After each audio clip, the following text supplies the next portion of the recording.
तालिबान ने जिस तरह से 2 दिन पहले काबुल पर कब्जा किया और उसके बाद जिस तरह के दृश्य वहां पर देखने को मिल रहे हैं, और हिंदुस्तान की मीडिया की अगर हम बात करते हैं, अगर आप टीवी चैनल्स देखते हैं तो उस पर आप ये देख रहे होंगे कि हमारी मीडिया किस तरह से वाबेला मचा रही है और यह हंगामा किया जा रहा है कि अपने ही भाइयों को यानी मुसलमानों को ही अब बड़ी परेशानी का सामना करना पड़ सकता है, क्योंकि तालिबान बच्चियों को स्कूल नहीं भेजते, बच्चियों को मदरसे नहीं जाने देते, बच्चियों के ऊपर जुल्म करते हैं। उसके अलावा ज़रा सी बात पर गोली चलाई जाती है। 20 साल पहले के नज़ारे दिखाए जा रहे हैं, 20 साल पुरानी फुटेज दिखाई जा रही है। लेकिन इस बार जिस तरह से तालिबान ने बिना हथियार उठाए हुए पूरे अफगानिस्तान पर कब्जा कर लिया है, एक भी शॉट, एक भी दृश्य ऐसा नहीं मिलता कि तालिबान ने कहीं पर भी बंदूक उठाई हो। लेकिन उसके बावजूद लगातार भारतीय मीडिया के पेट में दर्द हो रहा है।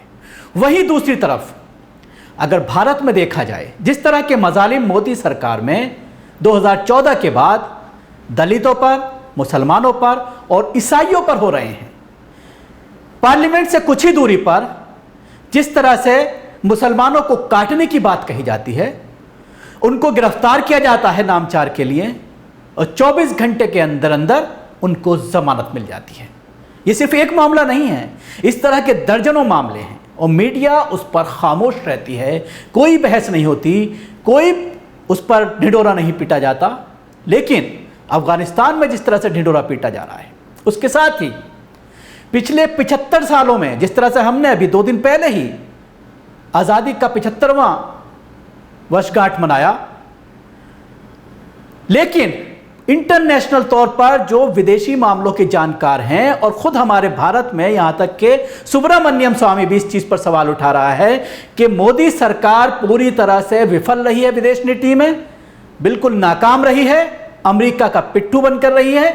और जो हमारे पड़ोसी ममालिक हैं, चाहे वो हम चाइना की बात करें, चाहे वो हम पाकिस्तान की बात करें, रशिया की बात करें, यहां तक कि श्रीलंका और बांग्लादेश की बात करें, तमाम महाज पर हमारी सरकार नाकाम रही है।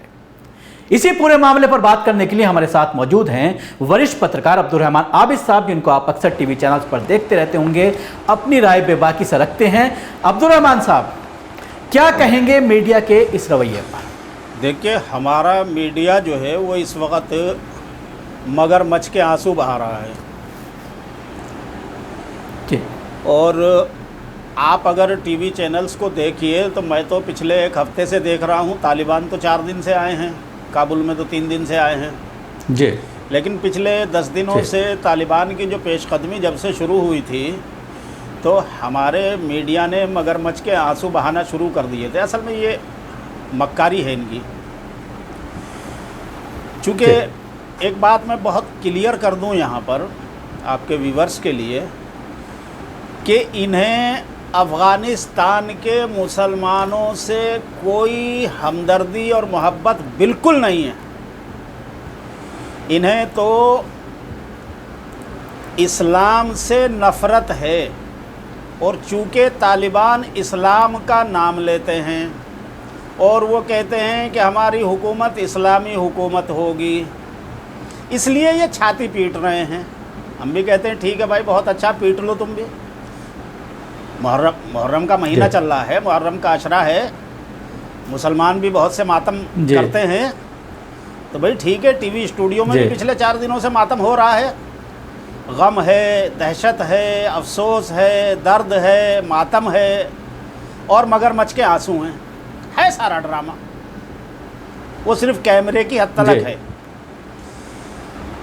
और नाम क्या है कि साहब तालिबान आ गए, वहाँ की मुसलमान औरतों का क्या होगा, वहाँ की लड़कियों का क्या होगा, वहाँ की बच्चियों का क्या होगा, वो पढ़ने जाएंगी कि नहीं जाएंगी, वो घरों में तो कैद कर दी जाएंगी, काल कोठरियों में बंद करके उन्हें तो घोट के मार दिया जाएगा।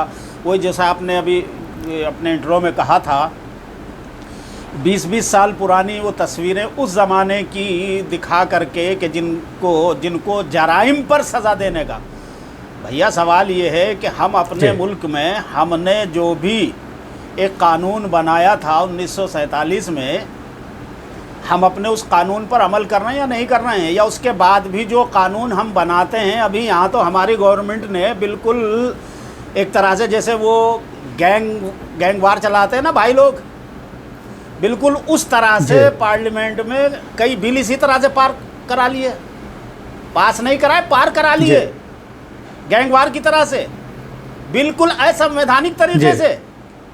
370 जब हटाया, आपने देखा नहीं पार्लियामेंट में क्या हचरतार किस तरह से किया गया था ड्रामा? क्या वो संवैधानिक था? चूंकि संविधान कहता है कि जब तक कश्मीर की असेंबली, विधानसभा वहां की, उसको मंजूरी न दे दे, जब तक उसमें तरमीम नहीं हो सकती। और यहाँ भाई लोग जो है वो बैठे हुए हैं तरमीम करके कि हमने कर दी, कर लो क्या करोगे। तो भैया एक तरफ तो तुम अपने मुल्क में मुठमर्दी चलाओ दादा लोगों की तरह, और दूसरी तरफ दूसरे लोग अपने मुल्क में अगर अपने कवानीन चलाते हैं, अपना कानून अपनी मर्जी का बनाना चाहते हैं, चलाना चाहते हैं, उस पर तुम जो है यहाँ 1500 किलोमीटर दूर से बैठ कर के जो है तोपे दागते हो कि ये तो वो आ गया, ये तो फला आ गया। अरे भाई तुम कौन होते हो खामखा जबरदस्ती? तो ये हमारा मीडिया जो ड्रामेबाजी कर रहा है, ये असल में देखिए, मैं आपको बहुत क्लियरली एक बात बता दूं कि मुसलमानों के खिलाफ पूरी दुनिया में पिछले 35-40 साल से मुस्तकिल एक प्रोपेगेंडा वार चलाई जा रही है। पिछली बार भी जब 96 में मुल्ला उमर की सरकार तालिबान की शक्ल में वहां आई थी, तो उन्होंने वहां से अफीम की खेतियां बंद कर दी थी, वहां चोरी चकारी होना बंद कर दी थी। वहां जो लोग गए हैं, मैंने उनकी तहरीरें पढ़ी थी उसी ज़माने में। उन्होंने बताया कि जैसे ही अजान हुई तो खुली दुकानें छोड़ करके चादर डाली सामान के ऊपर और मस्जिद में लोग नमाज पढ़ने चले गए। आधे घंटे में नमाज पढ़ के आए, कोई अगर एक तिनका भी छेड़ देता हो, वहाँ टच करता हो, ऐसा निज़ाम था उनका। तो उनको आप बताते हो कि साहब वो तो तालिबान हैं, वो तो शैतान हैं, वो तो क्रूर हैं, वो तो फला हैं। अरे भैया हमारे यहाँ फांसी की सज़ा नहीं हो रही क्या रेप पे? हमारे अभी कल भी एक जज ने जो है कल ही सज़ा करी है एक केस में, एक बच्ची से किसी ने रेप किया था कमीने ने, तो उस पर जो है जो पॉक्सो कोर्ट है हमारी, उसने जो है सजाए मौत का ऐलान कर दिया, उसको सुना दी सज़ा। तो हमारे यहाँ सजाए मौत नहीं होती। तो जिसका मुल्क है उस मुल्क के लोग, वहाँ की हुकूमत अपने हिसाब से अपने कानून चलाते हो, तो उसमें जो है आप जा कर के वहाँ नहीं जी वो होगा। अरे भैया कम से कम पहले अपना एक कैरेक्टर तो बनाओ ना अपने मामले में, कि चित भी मेरी पट भी मेरी और खड़ी रह जाए तो मेरे बाप की। ये नहीं चलता। नरेंद्र मोदी जी का मिजाज असल में गुजरात से बना हुआ था कि वहाँ इन्होंने जो है बिल्कुल प्राइवेट लिमिटेड की तरह से जो है सरकार गुजरात की चलाई थी, और सेंटर में आए तो यहाँ इतनी भारी अक्सरियत इनको मिल गई कि इन्होंने पूरे मुल्क को भी जो है प्राइवेट लिमिटेड की तरह चला रखा है। और ये जितना गोदी मीडिया है ये सारा इनका खरीदा हुआ है। ये जो छाती पीट रहा है ना मीडिया, पीछे से मोदी जी जाकर के वहाँ पे बैकडोर से हमारे विदेश मंत्री और हमारे विदेश मंत्रालय के अधिकारी वो तालिबान से बैकडोर से जाकर के बात करने की जुगत में लगे हुए, और यहाँ उनको सुबह से शाम तक हर वक्त पूरा मीडिया पिछले 20-25 दिनों से मैं देख रहा हूँ, हर वक्त उनको गालियाँ बक रहा है, हर वक्त उनको कोस रहा है बैठ करके। अरे यार वो रोटी तुम ही खाते हो, वो नहीं खाते क्या? अकल उन्हें नहीं होगी? हमें अगर अपने मुल्क के मफादात अजीज़ हैं तो उन्हें भी तो अपने मुल्क के मफादात अजीज़ होंगे ना।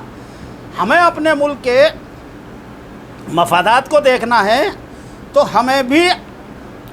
अब्दुल रहमान साहब, जिस तरह से पिछले दिनों ख़ासतौर से पिछले 2-3 महीने के घटनाक्रम पर अगर निगाह डालते हैं अफ़गानिस्तान को लेकर के, तो अमेरिका लगातार तालिबान कमांडर से, लीडरों से बात कर रहा था, और बार बार ये कहा जा रहा था अमेरिका के ज़रिए कि हम सेफ पैसेज चाहते हैं, हम वापस जाना चाहते हैं।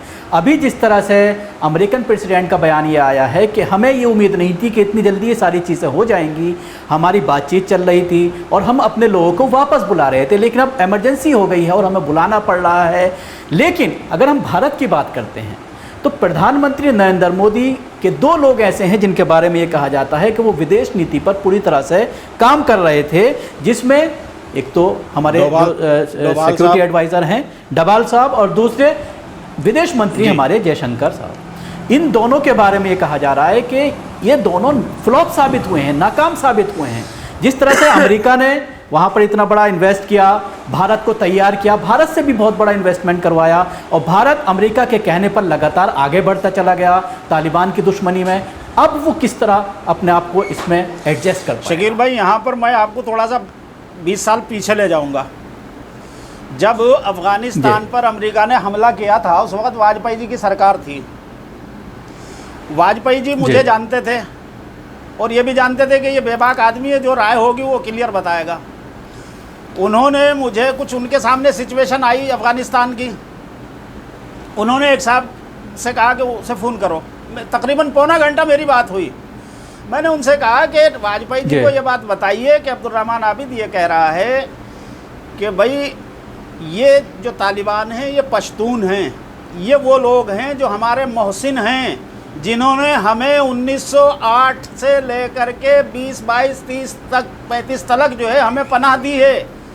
हमने जो अपनी जिला वतन हुकूमत हिंदुस्तान के बाहर जाकर के बनाई थी मौलाना उबैदुल्ला सिंधी ने, जिसका सदर जो है वो राजा महेंद्र प्रताप सिंह को बनाया था, और उसके प्रधानमंत्री बरकतुल्लाह भोपाली थे, और वज़ीर जंग और वज़ीर दाखिला और वज़ीर डिफेंस वो मौलाना उबैदुल्ला सिंधी थे। उस हुकूमत को बनवाने वाले यही पश्तून अफ़गान थे, ये हमारे मोहसिन हैं उस वक़्त से। लेकिन जब वाजपेयी जी को ये बात पता चली, और मैंने वो पूरी डिटेल समझाई, मैं इस वक्त इतनी लंबी बात नहीं कर पाऊँगा, तो उन्होंने उसका असर ये लिया कि उस वक़्त पूरा दबाव अमेरिका का था कि किसी भी तरह से, चाहे आप जो है 1500 ही फ़ौजी भेजें, लेकिन भेजें वहाँ पे। जैसे नेटो की फ़ौज आई थी, 40-45 मुल्कों की फ़ौज आई थी कि हिंदुस्तान भी अपने फ़ौजी भेजे वहाँ पे, लेकिन वाजपेयी जी ने वहाँ नहीं भेजी, चूँकि वो समझदार आदमी थे, बीजेपी के ही थे वो भी, लेकिन समझदार थे। नरेंद्र मोदी जब से आए हैं तो इनके दिमाग में सिर्फ और सिर्फ वो आरएसएस के वो कट्टरवाद की पूरी वो भरी हुई है कि किसी भी तरह से, चूँकि इनके दिमाग में बैठाया हुआ है असल में आरएसएस वालों ने नफरत मुसलमानों से और इस्लाम से, तो ये हर उस काम को पुण्य समझते हैं कि जिससे मुसलमानों को तकलीफ होती हो, जिससे इस्लाम पर अटैक होता हो। तो यहाँ पर जो है इन्होंने, ऐसा नहीं है कि इन्हें पता नहीं था, भाई मिनिस्ट्री में लोग एक से एक एक्सपर्ट होते हैं, सब पता होता है।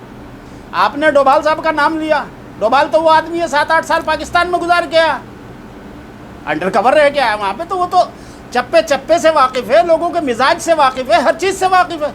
एस जयशंकर पहले जो है हमारी वजारत खारजा में थे, सेक्रेटरी रहे, उन्हें भी खूब तजर्बा है।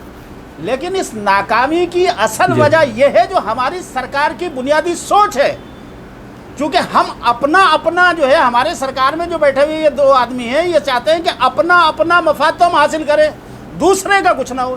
तो ऐसा नहीं होता। देखिए तालिबान जो है उन्होंने 3 बार आपको इंडिकेशन दिया अभी भी कि साहब हिंदुस्तान अपने प्रोजेक्ट यहाँ पर पूरे करना चाहता है, उसका वेलकम, लेकिन हम हिंदुस्तान अगर फौज भेजेगा यहाँ पर तो वो बर्दाश्त नहीं। बिल्कुल सही बात है। अगर हमारे मुल्क में कोई खुदा न खास्ता कोई बात ऐसी आए और कोई पड़ोसी मुल्क हमारे यहाँ अपनी फौज भेजने लगे, हम बर्दाश्त करेंगे क्या उसको?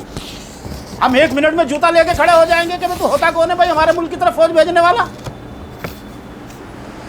तो ये जो सूरत हाल है, इस सूरत, ये गलत जो हिकमत अमली बनाई है, जो स्ट्रेटजी हमारी बनी है वो गलत बनी है, और उस गलत स्ट्रेटजी को इस गोदी मीडिया ने सही साबित करने के लिए, जैसे यहाँ हिंदुस्तान में झूठ बोल करके कि मरता मजलूम मुसलमान है, मारा जाता वो है, जंतर मंतर पे नारे उसके खिलाफ लगते हैं, कानपुर में पिटता वो है, और उसके बावजूद केस भी मुसलमानी पे लग जाता है। और उन लोगों को जिनको मीडिया दिखा देता है और वो बिल्कुल पिक्चर क्लियर आ जाती है, सबूत बन जाता है, उसको भी अगर पकड़ते हैं, जैसा आपने खुद कहा कि 24 घंटे के अंदर जमानत हो जाए। और कानपुर में तो जिन लोगों ने पुलिस की मौजूदगी में उस बेचारे गरीब मजदूर को मारा, और जिसकी बेटी रो रही थी लिपट करके, वो 5 साल की बेटी, थाने ही से जमानत दे दी। तो क्या यह जुर्म नहीं है? क्या इस हुकूमत के वजीर आजम, वजीर दाखिला, उत्तर प्रदेश के मुख्यमंत्री की आंखें नहीं खुल रही? क्या वो सो रहे हैं? उन्हें दिखाई नहीं दे रहा? ये आतंकवादी वो पाल रहे हैं, और ये दोहरा किरदार है। कि अपने मुल्क में तो तुम आतंकवादी पालो धर्म के नाम पर, और दूसरे मुल्क में अगर कोई अपने मजहब के नाम पर हुकूमत करे उसे कहो तुम के आतंकवादी है। ये दोहरा किरदार अब इस दुनिया में नहीं चलता, क्योंकि सोशल मीडिया हर आदमी के हाथ में है। अब तुम्हारे ये खरीदे हुए चैनलों के भरोसे दुनिया नहीं चल रही है। हर आदमी को मालूम है कि सच्चाई ज़मीन पर क्या है। कोई कुछ भी बकता रहे अपने स्टूडियो में बैठ करके, किसी पर कोई फ़र्क नहीं पड़ता। हर आदमी के हाथ में एक छोटा सा मोबाइल है, उसे पता है कि दुनिया में कहाँ क्या हो रहा है, क्या सच्चाई है।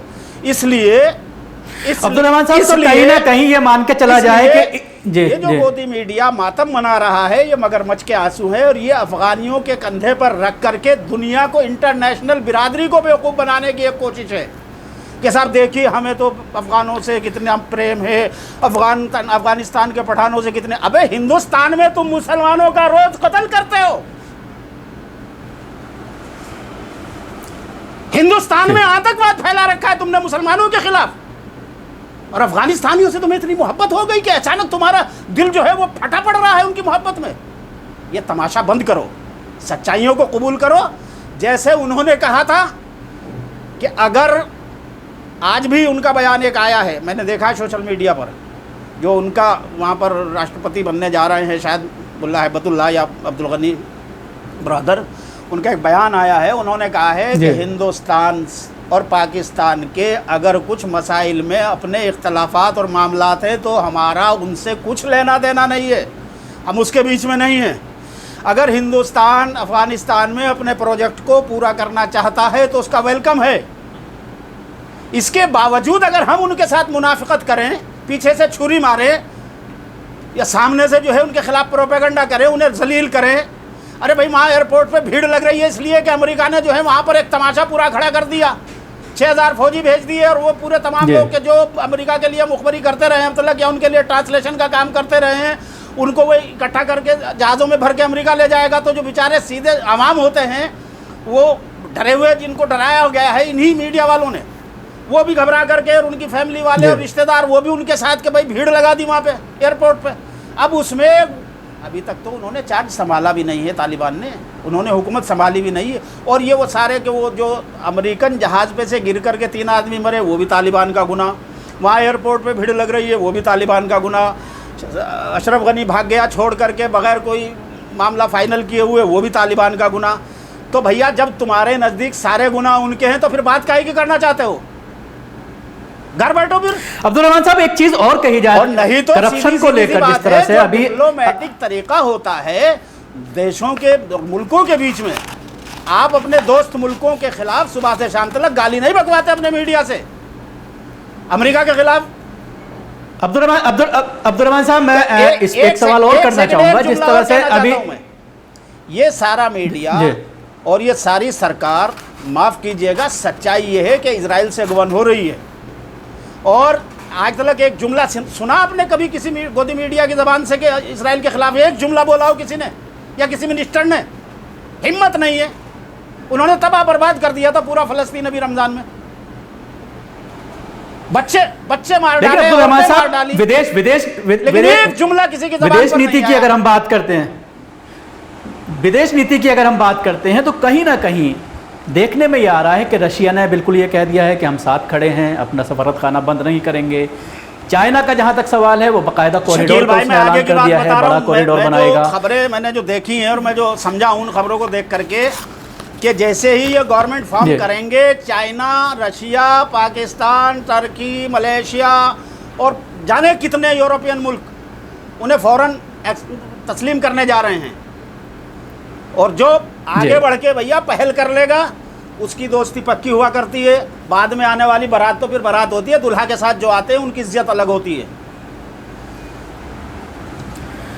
तो इस पूरे मामले में नरेंद्र मोदी की खामोशी को किस तरह? नरेंद्र मोदी की खामोशी को मैं ये समझता हूँ कि नरेंद्र मोदी ने जिस तरह से चाहा था कि मैं अपनी हैकड़ी के साथ, अपनी अकड़ के साथ, जैसे मैं हिंदुस्तान को चला रहा हूँ, चूँकि मेरे पास 350 MP हैं, जैसे मेरी हुकूमत में मेरे ना वो कोई वजीर कुछ बोल सकता ना, वैसे ही इंटरनेशनल मामले में मैं कर लूँगा। चूँकि ये तो अफ़गानिस्तान जो है दबा कुचला सा मुल्क है, छोटा सा है। वो कौन अशरफ गनी जो है वो हर वक्त इनके जो है जूते सीधे करने में लगा रहता था।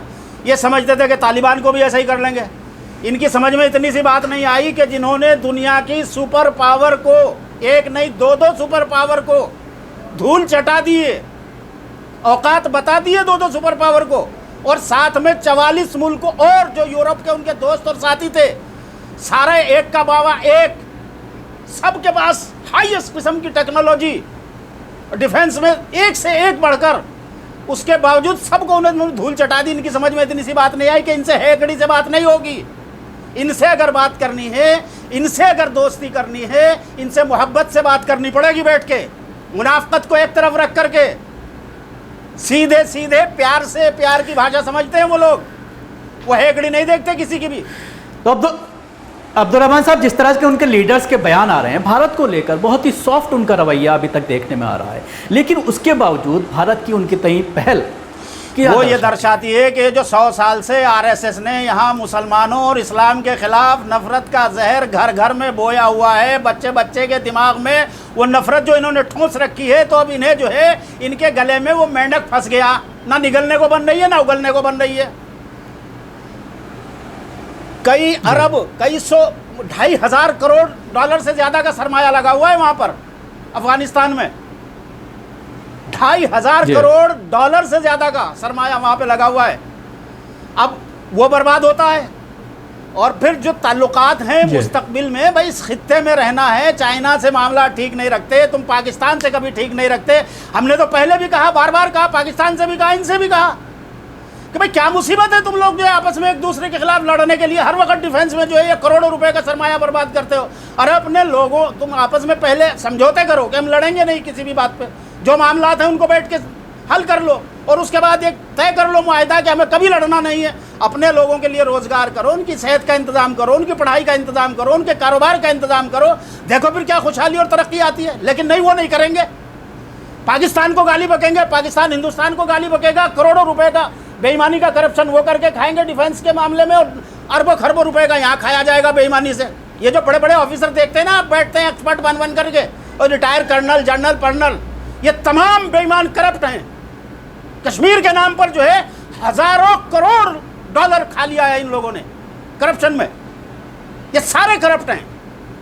ये जब नौकरियों में आते हैं शकील भाई, इनकी हैसियत 20-30 लाख रुपए से ज्यादा की नहीं होती, और जब रिटायर होकर के जाते हैं ना, कोई 500 करोड़ का होता है, कोई 1000 करोड़ का होता है, कोई 2000 करोड़ का होता है, कोई 10,000 करोड़ का होता है। कहां से आ रहा है ये सरमाया? जमीन में से खोद के निकाल लेते हो या आसमान से बरस रहा है? ये सब बेईमानी और करप्शन का पैसा है। इस मुल्क के डिफेंस के नाम पर, इस मुल्क की सिक्योरिटी के नाम पर इस कदर बड़ा घपला होता है कि किसी काम में इतना बड़ा घपला नहीं किया जाता, इतना बड़ा करप्शन नहीं होता। और बस सारे, शुक्रिया अब्दुर्रहमान आबिद साहब हमसे बात करने के लिए। सारे करप्शन पर पर्दा डालने के लिए हिंदू मुसलमान कर दो, हिंदू मुसलमान, हिंदुस्तान पाकिस्तान और फला। तो मैं ये कहना चाहूँगा आखिर में गवर्नमेंट ऑफ इंडिया को, और ख़ास तौर से हिंदुस्तान के प्राइम मिनिस्टर को, कि जनाब वाला होश के नाखून लीजिए, दुनिया के रुख को देखिए। अरे जब अमेरिका खुद वो इशारे दे रहा है कि मैं कबूल करने को तैयार हूँ, अमेरिका जिसने वहाँ पर सारी जंग लड़ी थी जा करके, जो इस सारे फसाद की जड़ था, वो तो उसको एक्सेप्ट करने के लिए तैयार बैठा हुआ, और आप जो है सुबह शाम उसको अपने मीडिया से गाली बकवा रहे। क्या उनको पता नहीं चलता? क्या वो लोग देखते नहीं हमारे मीडिया चैनलों को? वो सारा देखते हैं। सुल्तान शाहीन ने कहा भी था, वो TV 9 भारत जो है, जो अमित शाह के बेटे का भी पैसा लगा हुआ है, उसी टीवी चैनल पे कहा था उसने, सुल्तान शाहीन ने बैठ कर के, कि तुम लोग हमारे खिलाफ प्रोपेगेंडा चला रहे हो और ये गलत है, तुम्हें इसका नुकसान होगा।